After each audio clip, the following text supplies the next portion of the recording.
पूछा जाता है कि अनुच्छेद 20 में जो प्रदत्त अधिकार हैं उसका अर्थ समझ में नहीं आता है कि उसमें कहा क्या गया है। तो आज हम अनुच्छेद 20 को समझेंगे। भारतीय संविधान के अनुच्छेद 20 में 3 अधिकार दिए गए हैं, जिसमें से पहला अधिकार यानी आर्टिकल 20(1) में protection against x post facto law कहा गया है, यानी भूतलक्षी प्रभाव वाली विधियों से या पूर्व व्याप्ति विधियों से संरक्षण। पूर्व व्याप्ति विधि या भूतलक्षी प्रभाव वाली विधि क्या होती है? यानी कोई ऐसी विधि जो किसी पिछले डेट से लागू कर दिया जाए, उसके अगेंस्ट में संरक्षण प्राप्त है। और यह संरक्षण केवल भारतीय नागरिकों को ही नहीं प्राप्त है, बल्कि विदेशी नागरिकों को भी प्राप्त है।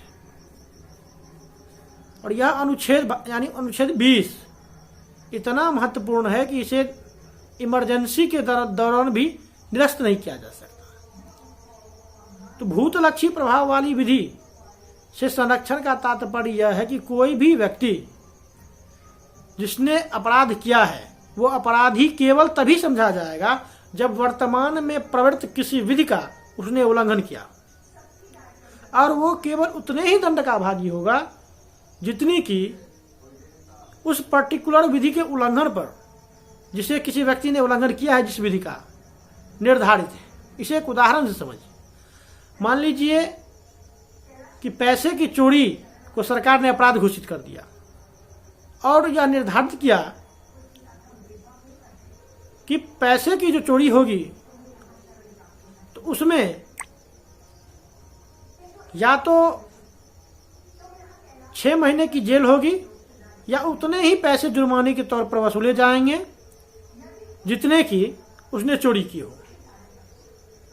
तो यदि कोई व्यक्ति पैसों की चोरी करता है तो वो अपराधी है, क्योंकि पैसों की चोरी को सरकार ने अपराध घोषित किया, और उसे या तो 6 महीनों की जेल होगी या तो उसने जितने पैसे चोरी की है उतने की जुर्माना उस पर लगाया जाएगा।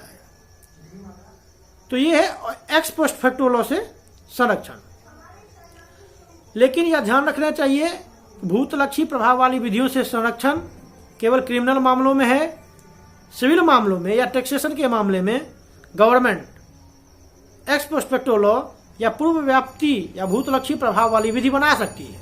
यानी कि कोई टैक्स सरकार 2021 में लगाती है और उसके वसूलने की तिथि सरकार 2019 का कोई निर्धारित कर देती है, तो उसे अनुच्छेद 20 का उल्लंघन नहीं कहा जाएगा।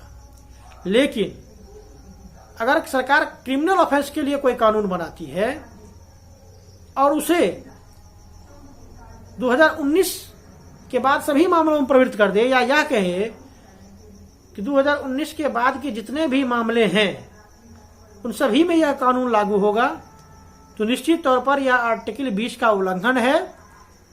और जुडिशियल स्क्रूटनी में